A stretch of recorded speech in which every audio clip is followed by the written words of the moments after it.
Você sabia que o Senhor Jesus previu não somente o coronavírus, mas também diversas outras doenças e até mesmo a dengue? Veja uma de suas profecias a respeito do fim dos tempos. Haverá grandes terremotos, fomes e pestes em vários lugares, e acontecimentos terríveis e grandes sinais provenientes do céu. Viu só como essa profecia de Jesus sobre o futuro está se cumprindo? E você pode estar pensando, mas pastor, essas tragédias sempre aconteceram na humanidade. Sim, é verdade, mas se nós formos analisar, nas últimas décadas elas têm aumentado cada vez mais, principalmente em relação às pestes. É lógico que antigamente a quantidade de vítimas era muito maiores, pois a medicina não era avançada, as pessoas não tinham noções de higiene e nem conhecimento sobre como combater as pestes. Além disso, o mundo não era globalizado como é hoje, onde as pessoas recebem notícias de última hora sobre tudo o que acontece e com isso podem se prevenir e se preparar para uma catástrofe. Vamos ver algumas pestes que atingiram o planeta Terra nas últimas décadas. Ebola. Os principais surtos dessa doença ocorreram ao longo dos anos 1970, no meio da década de 1990 e entre 2000 e 2001, sempre na África. Segundo a Organização Mundial de Saúde, mais de 1.800 pessoas foram contaminadas e cerca de 1.200 morreram. SARS. Esse vírus é muito parecido com o coronavírus, uma epidemia de síndrome respiratória aguda grave.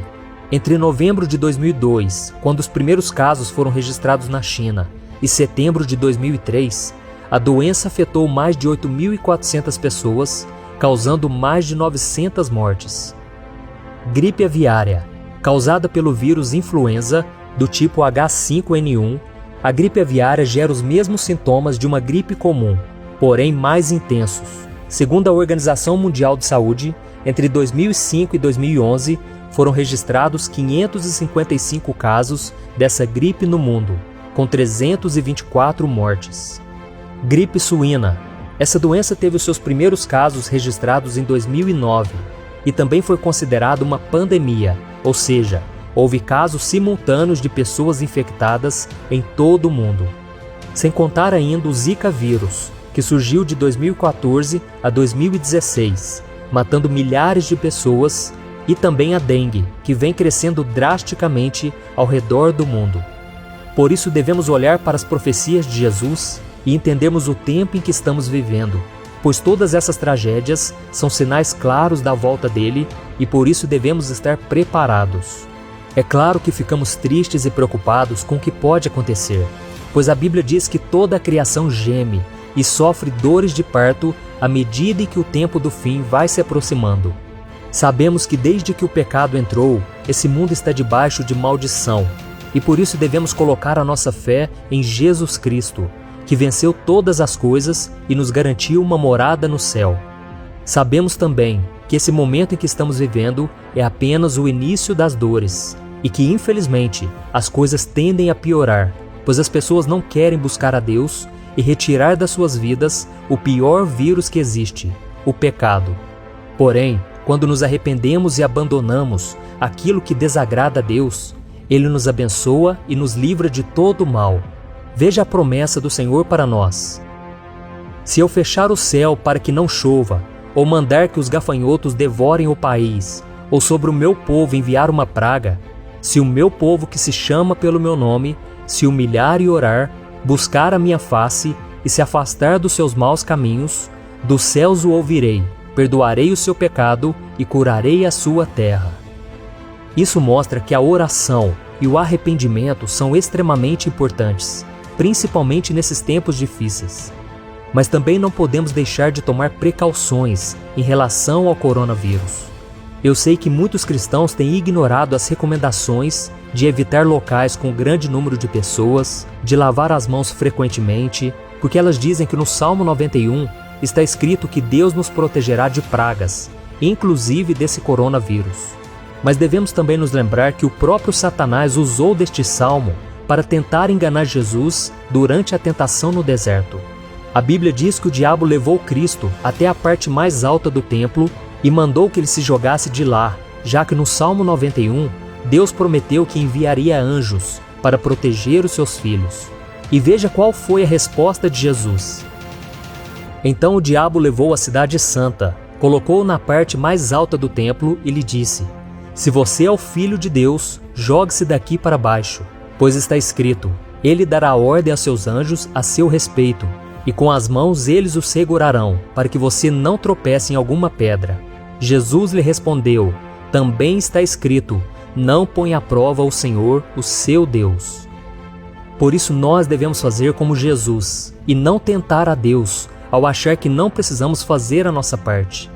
Mesmo com essa promessa de proteção, é possível sim que o cristão seja infectado por qualquer vírus ou doença, pois somos seres humanos e ainda sofremos as aflições deste mundo. Por isso, não tentar a Deus, nesse caso, significa ser prudente, isto é, seguir as orientações médicas e do governo para evitarmos a contaminação da doença. Afinal de contas, a Bíblia diz que os governantes são ministros de Deus para o nosso bem, ou pelo menos é o que todos deveriam ser. A fé não nos livra de todos os males, ela nos ajuda a superar todas as dificuldades. E certa vez, Jesus ensinou que as chuvas, tempestades e ventos furiosos assolam a casa de todos, bons e maus, tanto dos que têm a casa edificada sobre a rocha, quanto daqueles que edificam sobre a areia. Por isso, não use a sua fé como desculpa para agir com irresponsabilidade e ignorar os riscos que o coronavírus pode trazer a você e a sua família. A Bíblia conta que certa vez, o apóstolo Paulo estava no navio com seus companheiros e uma forte tempestade, que durou vários dias, os colocou em risco de vida. Então Paulo percebeu que os ventos contrários tornariam a navegação ainda mais difícil. E o que ele fez? Ele fingiu que nada estava acontecendo? Não, ele foi prudente e trouxe um alerta a todos. Veja o que ele disse: Senhores, vejo que a nossa viagem será desastrosa e acarretará grande prejuízo para o navio, para a carga e também para as nossas vidas. Mas o centurião, em vez de ouvir o que Paulo falava, seguiu o conselho do piloto e do dono do navio. Paulo era um homem de fé e mesmo assim sabia que sofreria prejuízos. O problema é que o comandante do exército romano não seguiu os conselhos de Paulo e confiou na capacidade do piloto. Então eles decidiram continuar navegando, em vez de parar no porto.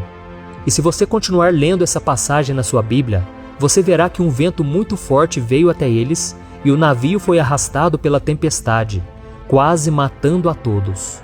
Aprendemos com isso que devemos dar passos de fé sim, mas muitas vezes a fé nos leva a agir com bom senso. Por isso, quando os ventos estiverem contrários, seja guiado por Deus. E não se arrisque dizendo que você tem fé e que nada de ruim pode acontecer com você. Isso não é fé, é arrogância, é colocar Deus à prova. Eu particularmente acredito que essa tempestade em que estamos enfrentando, chamada coronavírus, logo irá passar e viveremos dias mais tranquilos. Porém, não podemos deixar de vigiar em momento algum, pois a vinda de Jesus está muito próxima. Veja o que ele mesmo disse: Como foi nos dias de Noé, assim também será na vinda do Filho do Homem. Pois nos dias anteriores ao dilúvio, o povo vivia comendo e bebendo, casando-se e dando-se em casamento, até o dia em que Noé entrou na arca e eles nada perceberam, até que veio o dilúvio e os levou a todos. Assim acontecerá na vinda do Filho do Homem. 2 homens estarão no campo, um será levado e outro deixado. 2 mulheres estarão trabalhando no moinho, uma será levada e a outra deixada. Portanto, vigiem, porque vocês não sabem em que dia virá o seu Senhor. Mas entendam isso, se o dono da casa soubesse a que hora da noite o ladrão viria, ele ficaria de guarda e não deixaria que a sua casa fosse arrombada. Assim também vocês precisam estar preparados, porque o Filho do Homem virá numa hora em que vocês menos esperam. Amém? E agora eu quero fazer uma oração por você, pela nossa nação, pelos outros países que estão sofrendo com o coronavírus. E vamos pedir a Deus que tenha misericórdia de nós, porque a palavra de Deus diz que se nós nos arrependermos, se nós nos voltarmos para o Senhor, Ele perdoará os nossos pecados e sarará a nossa terra. Amém? Então feche seus olhos e vamos orar. Senhor, meu Deus e meu Pai, eu me coloco agora diante do Senhor para te pedir mais uma vez, ó Pai, tenha misericórdia deste mundo que está tão corrompido pelo pecado, que não quer ouvir a Tua voz. Ó meu Pai, nós intercedemos por eles, meu Pai, assim como Abraão intercedeu por Ló e ele foi poupado da destruição de Sodoma e Gomorra. Ó meu Pai, tenha misericórdia, meu Pai, dos nossos familiares, nossos amigos, nossos parentes e por todas as pessoas deste mundo. Ó meu Pai, abra os olhos de cada um, meu Pai. Não deixe que o medo se aloje em nossos corações, Senhor. Que nós possamos parar de ouvir o que a mídia diz e ouvir mais aquilo que o Senhor tem a nos dizer. Ó meu Pai, esses são tempos difíceis, mas sabemos que são necessários, porque a Tua palavra ela vai se cumprir. São sinais do fim dos tempos, meu Pai, e nós queremos estar preparados para quando Jesus voltar, nós subirmos com Ele para estarmos eternamente ao lado do Senhor. Ó meu Pai, tenha misericórdia, meu Pai, e que o Senhor venha cessar agora todo o coronavírus. Venha cancelar, meu Pai, toda obra maligna, todo medo, toda preocupação que o diabo tem colocado nas casas, na vida das pessoas. Senhor, nós declaramos a vitória do Senhor. Tem misericórdia, Pai, perdoa os nossos pecados. Nós temos falhado diante de Ti, ó Deus, mas que todos os dias a gente possa nos voltar para Ti. E que o Senhor possa nos usar, meu Pai, para levarmos uma mensagem de esperança, uma mensagem de fé, mostrando que Jesus é a única saída para este mundo em trevas. Porque Ele mesmo disse que Ele é a luz do mundo, e aqueles que andarem com o Senhor jamais andarão em trevas. Em nome de Jesus, meu Pai, nós tomamos posse das Tuas promessas, da Tua misericórdia e do Teu amor. Fica conosco, Senhor, todos os dias, e que a nossa casa não seja infectada, que a nossa vida não seja contaminada, Senhor. Livra-nos de todo mal, que o sangue de Jesus nos proteja, proteja a nossa família, proteja todos nós, meu Pai, e que o Senhor venha cancelar esse mal que está vindo sobre nós. Em nome de Jesus, meu Pai, nós cremos na Tua proteção e nós te pedimos sabedoria, meu Pai, para vivermos cada dia na Tua presença. Em nome de Jesus que eu oro e te agradeço. Amém. Glória a Deus. Meu irmão, eu sou o pastor Antônio Júnior. Se você gostou dessa mensagem, compartilhe com seus amigos e se inscreva aqui no meu canal. Deus te abençoe.